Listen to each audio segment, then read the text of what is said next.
What happens next may take your breath away and hopefully get you thinking. The magnitude of that moment did not escape the nation's view. 6-year-old Ruby Bridges and 4 federal marshals. We've been sent by the President of the United States, and we are here to escort you to school today. The governor of the state decided that I will not force my people to integrate against their will. I didn't want them to go to school with them. Going through this kind of living hell, what would you expect? Crowds of protesters lined the streets. Teachers at the school refused to instruct her. Governor George Wallace, who blocked by literally standing in the door. I say to keep these kids out of school. 200 people waiting at 8:30 in the morning to tell her they were going to kill her.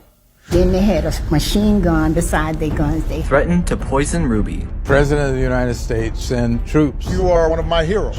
I'm here because of you. The governor called the National Guard. All because of just one little girl. He pulled his gun to shoot.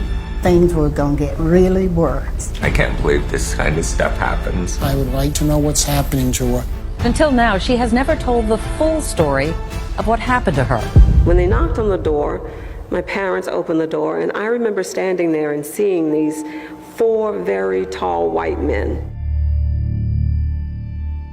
I remember them saying that we're federal marshals.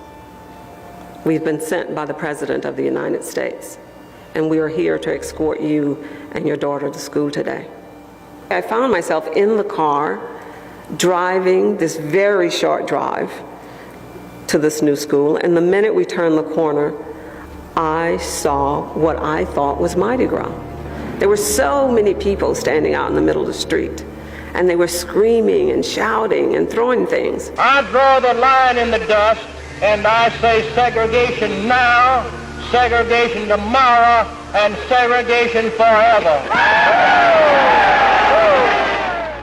The car door opened, and those federal marshals, they grabbed my hand, and I remember them saying, "Ruby, walk straight ahead and don't look back." I say for the mothers to keep these kids out of school, all together. We're white people. We don't want them to go to school with. One of the city policemen, he pulled his gun to shoot, and everybody said they knew probably to kill me. They said if they killed the mother, the child wouldn't have went. 200 people waiting at 8:30 in the morning to tell her they were going to kill her. 200 people in the afternoon telling her they were going to kill her. The crowd would come, and they would bring a small baby's coffin, and they put this black doll inside of the coffin, and they would march around the school, and I would have to pass it to get inside of the building. And I used to have nightmares about the coffin. This is a people's movement. It doesn't make any difference whether the major politicians are going to support you or not. If they don't support us in this movement to take back our government and give it to us and let us run our own institutions, those who stand in the way are liable to get run over. When I got inside of the building, I remember it being very quiet. I received a call from the superintendent's office and asking me if I would like to take a first grade position. That morning when I arrived, of course, the anger and the hostility was palpable. I was told that if I went downstairs, I would meet my student. So I walked down to a cavernous basement area of the school.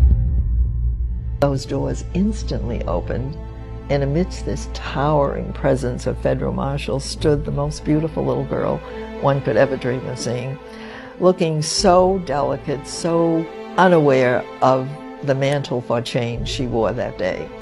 And as I went over toward her to introduce myself, she came forward, and I think she felt she was pretty special. And she was, and she looked that way. She had a beautiful pink dress, party dress. And as I walked over to meet her, her bowed head sort of raised gently, and a little smile came across her face, and then those beautiful big brown eyes that she still has rose to meet mine. And you know, it was a case of love at first sight. How could you not fall in love with a child like that in a moment like that? And so, leaving behind a cameo of the past, Ruby and I held our hands, left them, walked together upstairs to our first grade classroom, and began our solitary adventure. I remember looking at her and thinking, she's white. I'd never seen a white teacher before. She looked exactly like the people outside. She wasn't. By the next day, the crowds had doubled. They kept pointing at me and shouting. They kept saying, we're going to poison her, we're going to hang her. I remember hearing my mom said that she would send me to school and that every day she would sit and pray all day to 3 o'clock until I walked back through the door. And the federal marshals, they met with my parents and they said, you should prepare her lunch and she should eat it at her desk. They actually thought that I was afraid of being poisoned. And I remember them coming to me and saying, why were you not eating? And why did you lie? And I said, because I want to eat lunch in the cafeteria with the other kids. The minute we got to the cafeteria and they pushed open the doors, nothing but empty tables. There were no kids. And I remember being so disappointed about that. I just knew they were in the cafeteria. I would go into this coat closet to hang up my coat, and every time I went into the closet, I would hear kids' voices. And I would mention it to my teacher, and she wouldn't say anything. And there were days when I would go back into the closet and I would just stand there just to see if I really heard them. And I did. You see, there were white parents who tried to send their kids to school with me. Those white parents had to cross the same picket line that I did, and they were never protected by federal marshals. As they crossed the picket line, the principal would take the kids and she would hide them so they would never see me, and I would never see them. I went up to the principal and I said, why are they not with Ruby? And she said, well, that teacher won't teach her. And I said, well, I will teach them. And so shortly thereafter, they would come and join us for the afternoon. And I do remember that beginning, where those 3 or 4 little kids just gingerly walked into that room, because that was the first time they had ever been in a classroom with a black child. I went in to sit down to play with them. But that is the day. Because a little boy looked at me and he said, I can't play with you. My mom said not to play with you because you're a.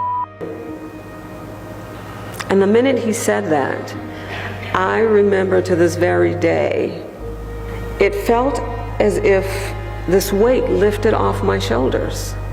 All of a sudden, by him saying that, I knew why there were no kids there. And the truth is, even though he hurt my feelings, I was never angry with him. Because in my mind, I thought he was explaining to me why he couldn't play with me. He said, my mom said not to play with you. And I thought to myself, if my mom had said, Ruby, don't play with him. He's Asian. Don't play with him. He's Indian, he's Hispanic, he's white. If my mom had said not to play with him, I would not have played with him. So I wasn't angry with him. I understood.